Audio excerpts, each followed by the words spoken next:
¿Qué tal?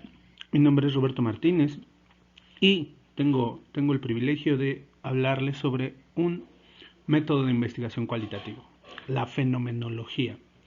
La fenomenología es a grandes rasgos el estudio de las estructuras de la conciencia que posibilitan su relación con los objetos. ¿Qué significa esto? Que es el estudio de la forma en la que los individuos perciben los fenómenos que los rodean. A continuación hablaré un poco sobre qué es la fenomenología, su metodología y sobre todo cómo se aplica en la investigación educativa.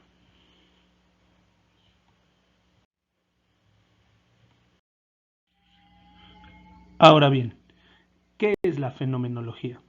La fenomenología es una filosofía, un enfoque y un método de las ciencias sociales, sí, desarrollado por Edmund Husserl a principios del siglo XX en Alemania.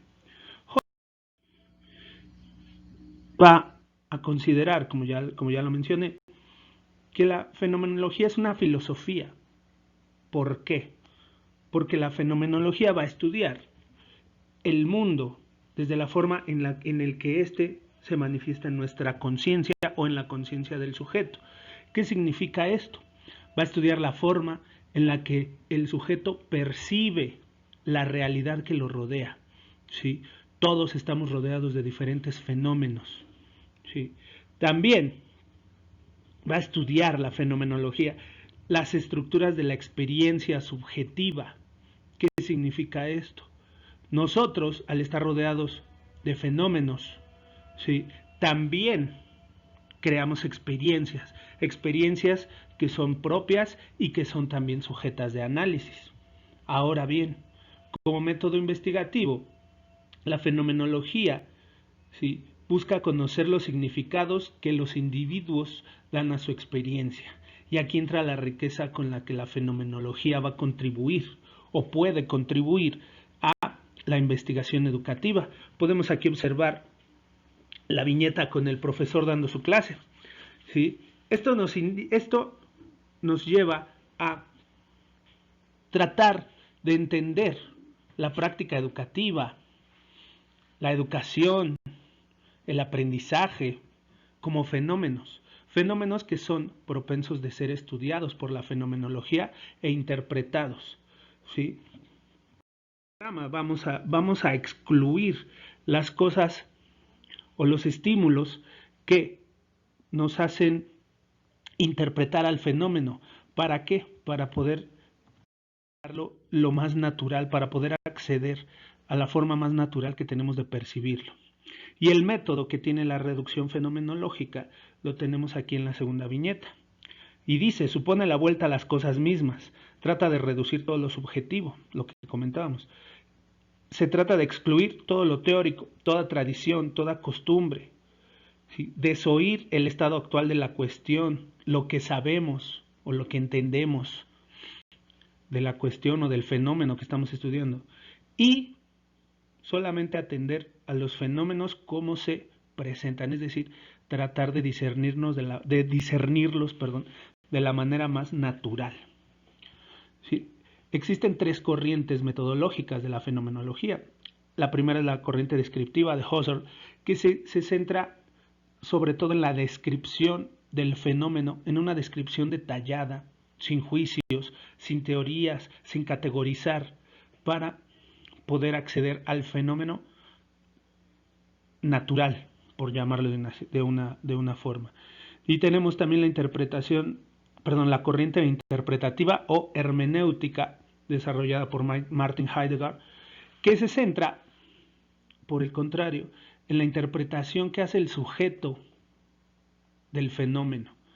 De esta forma, aunque la descripción es importante, obviamente, la interpretación que le va a dar el sujeto al fenómeno es la cuestión más importante para Heidegger.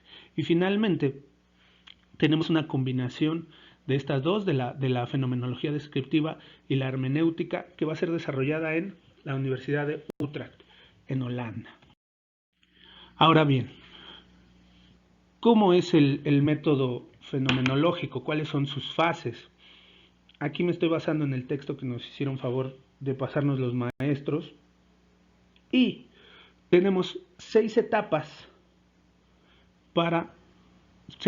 del método fenomenológico. Primero tenemos la descripción del fenómeno. Vamos a tratar de describir el fenómeno, ¿sí?, de la manera más rica posible, de la manera más concreta y más libre. Vamos a evitar entrar en clasificaciones o categorizar categorizar el fenómeno. El chiste aquí es describirlo de la manera más rica posible. Enseguida vamos a buscar múltiples perspectivas. ¿Qué significa esto? Vamos a entrar en contacto con otros sujetos que estén percibiendo el mismo fenómeno. La riqueza de la fenomenología en este punto es que no importa que la interpretación de estos otros sujetos sea una interpretación que se contraponga con el sujeto principal de la investigación. Esto nos va a dar una riqueza extra para poder describir el fenómeno. Enseguida tenemos la búsqueda de la esencia de la estructura y la estructura. Aquí Apps nos dice que necesitamos captar las estructuras del hecho y necesitamos también captar las relaciones entre esas estructuras. Es en esta etapa donde ya establecemos categorías y comenzamos a observar las relaciones que hay entre estas categorías para describir el fenómeno. ¿Con qué objetivo? Esto nos lleva al siguiente punto, a la constitución de la significación. Aquí comenzamos a acercarnos a cómo el sujeto va a interpretar el fenómeno. Aquí empezamos a utilizar esta información. Ya tenemos el fenómeno descrito, ya tenemos algunas categorizaciones y vamos a empezar a observar cómo lo está interpretando el sujeto. Enseguida, Apps hace un giro interesante que es la suspensión del enjuiciamiento. ¿Qué es esto? Es distanciarse de la actividad, distanciarse de esta descripción, de esta categorización que estamos iniciando, para poder contemplar con libertad todo el fenómeno y todo el trabajo que hemos hecho, y entonces, ¿sí?, podamos interpretar lo que está sucediendo de manera libre. Y finalmente tenemos la interpretación del fenómeno, donde extraemos de una larga reflexión ya una significación sobre la interpretación que hace el sujeto. Es decir, llegamos a conclusiones, llegamos ya a una conclusión sobre cómo fue interpretado el fenómeno y cómo lo está percibiendo el sujeto. Y entonces ahí es donde viene el aporte a la investigación. ¿Por qué? Porque podemos encontrar generalidades y es ahí donde ya podemos hablar de una propuesta de intervención en el ámbito educativo, por ejemplo. Ahora, ¿cómo utilizar la fenomenología precisamente en la investigación educativa? Primero, la podemos utilizar para aprovechar esa misma capacidad que tiene de acceder a la comprensión profunda de la experiencia humana. Todas nuestras actividades, ¿sí?, podemos percibirlas como fenómenos, y al percibirlas como fenómenos podemos analizarlas, y al analizarlas podemos hallar generalidades y podemos comprender el porqué de muchas cosas. ¿Por qué hacemos lo que hacemos? Por ejemplo, ¿sí?, podemos observar nuestra práctica educativa como un fenómeno y entender el porqué de nuestras prácticas. Podemos analizar las prácticas de los directivos y entender por qué actúan como actúan, ¿sí?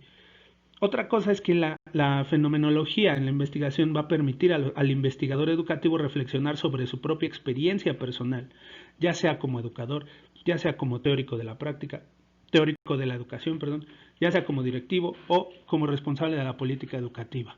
Aquí hay una riqueza absoluta que nos permite la fenomenología. ¿Por qué? Porque nos permite situarnos tanto como investigadores como sujetos en práctica, es decir, como sujetos de praxis. Podemos comprender, ¿sí?, nuestra teoría, nuestras ideas, a la manera en la que Freire concibe la praxis, entendida como la articulación entre teoría y práctica. La teoría es lo que decimos, las ideas que tenemos, y la práctica es cómo las llevamos a cabo.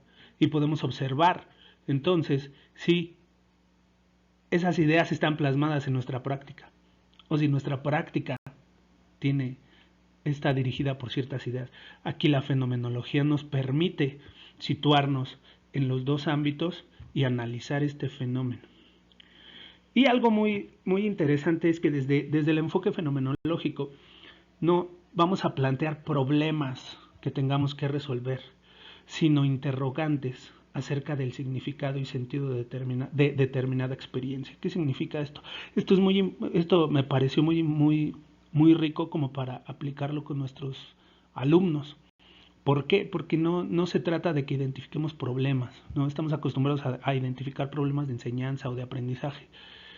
No, la fenomenología nos dice, vamos a analizar las experiencias, vamos a problematizar de una forma distinta. No vamos a identificar qué pasa, sino vamos a identificar cómo pasó, cómo el alumno vivió esta experiencia. Y entonces desde ahí podemos observar generalidades y podemos analizar los fenómenos, podemos analizar nuestras intervenciones, podemos analizar el efecto de la política educativa, podemos analizar la cultura escolar. ¿Sí? Finalmente, les trato de aportar, si a alguien le interesa una discusión más profunda o un poco más amplia sobre cómo aplicar la fenomenología en la investigación educativa, aquí dejo el link para un artículo que me pareció muy importante, muy interesante también, precisamente sobre cómo aplicar la fenomenología en el ámbito educativo. Y bueno, por mi parte es todo. Les agradezco su atención y muchas gracias.